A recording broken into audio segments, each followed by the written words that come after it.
Assalamualaikum dan salam Sarawakku sayang. Bulletin UKAS edisi petang 3 Oktober 2020 bersama saya Vivi Emir Zaika. Tumpuan berita. Tuan Yang Terutama Yang di-Pertuan Negeri Sarawak Tun Pehin Sri Abdul Taib Mahmud merupakan ikon yang membuka jalan kepada pembangunan bagi penduduk kawasan Asajaya. Menteri Pelancongan, Kesenian dan Kebudayaan merangkap Ahli Dewan Undangan Negeri Asajaya, Datuk Abdul Karim Rahman Hamzah berkata, ini dibuktikan dengan Asajaya kini melangkah terus ke hadapan menuju pembangunan yang maju. Beliau berucap demikian semasa lawatan Tuan Yang Terutama ke Masjid An-Najah Asajaya pada Jumaat bagi menyempurnakan penyerahan sumbangan RM100,000 kepada masjid-masjid dan surau-surau di kawasan itu.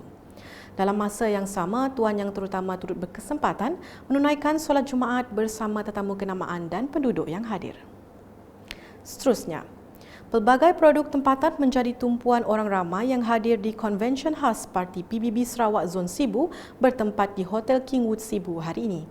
Selain penjualan produk-produk makanan turut dipamerkan kraftangan-kraftangan tempatan oleh usahawan tempatan termasuk pameran oleh pelbagai agensi. Konvensyen khas Parti PBB Sarawak Zon Sibu akan dirasmikan oleh Ketua Menteri merangkap Yang di-Pertua Parti PBB Sarawak, Datuk Patinggi Dr. Abang Haji Abdul Rahman Suhari Tun Datuk Abang Haji Openg pada jam 3 petang. Timbalan Ketua Menteri Datuk Amar Douglas Ugah Embas dan Datuk Amar Awang Tengah Ali Hassan juga dijangka hadir bagi mengiringi Ketua Menteri. Beralih ke laporan di Miri. Susulan aduan orang ramai mengenai dahan pokok besar yang tumbuh rimbun di bahu jalan dan cerun bukit telah menghalang pemandangan pengguna jalan raya dan membahayakan.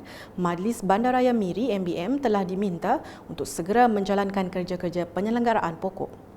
Menteri Pengangkutan Sarawak yang juga Adun Senadin Datuk Lee Kim Shin berkata tindakan segera seperti memangkas, menebang, membuang tunggul dan membersih pokok tumbang perlu diambil bagi memastikan keselamatan pengguna terjamin.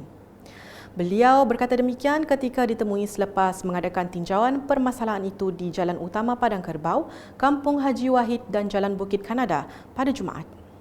Berikutnya, Ahli Parlimen Sibuti, Lukan Isman Awang Sauni telah menyampaikan geran aktiviti pendidikan berjumlah RM100,000 kepada Sekolah Menengah Kebangsaan Bekenu pada Jumaat.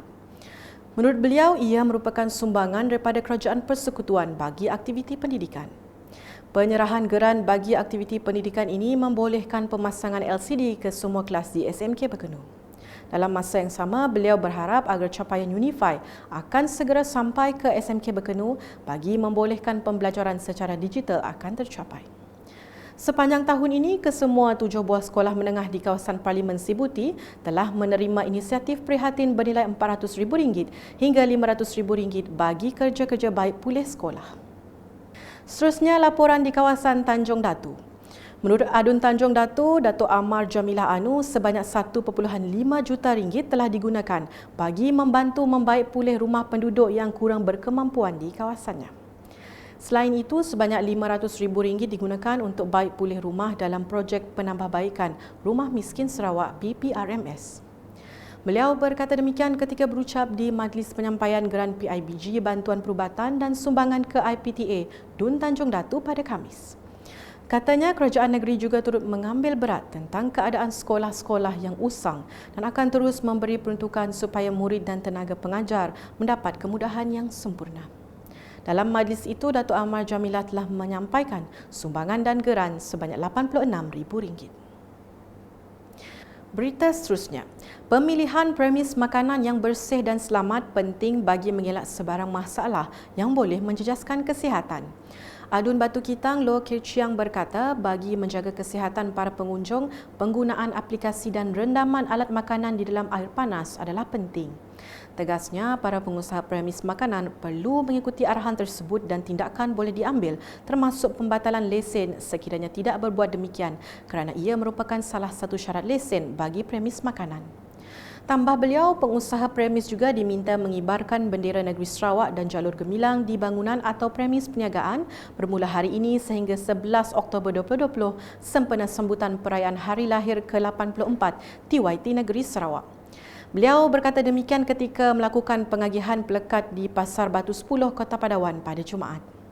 Dalam majlis berasingan pada sebelah petang, Lokir Chiang yang juga pengerusi Majlis Pembandaran Padawan MPP turut menghadiri taklimat teknikal projek rakyat di kawasan Batu Kitang. Katanya beberapa projek rakyat di kawasan itu kini dalam perancangan bersama pihak Jabatan Kerja Raya Sarawak. Untuk itu, beberapa projek yang sedang dilaksanakan telah dikemukakan melalui taliman. Antaranya seperti yang tertera. Beliau turut menekankan mengenai kaji selidik yang akan dibuat oleh MPP bagi mendapatkan reaksi penduduk setempat dan memastikan projek tersebut tidak mengganggu pergerakan kehidupan harian mereka semasa pelaksanaannya kelak. Sekian Buletin UKAS edisi petang bersama saya Vivi Mirzaika dan kru penerbitan. Ikuti laporan berita selanjutnya pada edisi malam.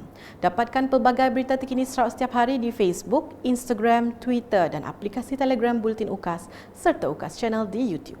Salam UKAS.